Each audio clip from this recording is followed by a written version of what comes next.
One of the biggest issues confronting the world today is the impact that we human beings are having on the planet. Human beings are flying the planet, but they're flying blind.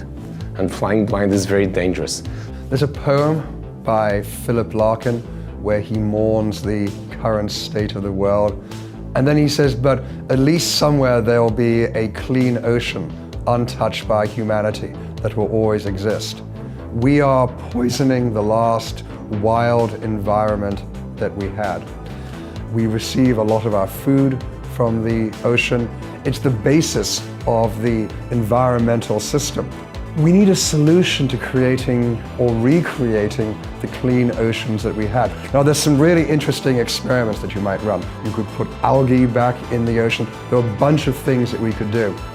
No one wants to run these large geoengineering experiments on a real global scale. What you want is to run them in simulations.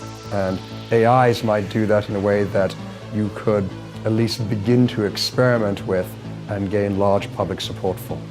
The main problem that we have right now is that we don't understand how these systems work, right? Ecosystems are very complex. Everything interacts with everything. And we don't know what the impact is of what we do, but with more sensors and better machine learning to build models based on those sensors, we can actually understand how a whole ecosystem works. So with climate, we have the problem that some people are modeling how the ocean currents work.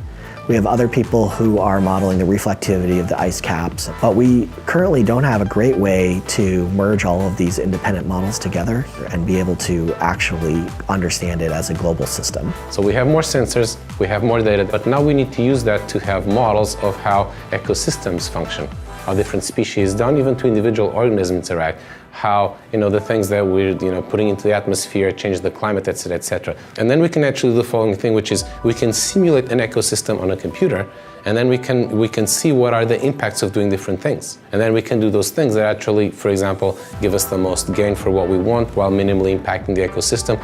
And we also, for example, use it to understand which species really are important and which species are less important, right? Because at the end of the day, we often have to make hard trade-offs. And sometimes species that look very insignificant turn out to be very important because the whole ecosystem revolves around them.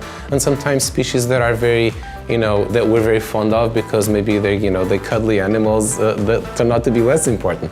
So what AI can give us is the ability to actually see a little bit further down the road so that we can actually make better decisions.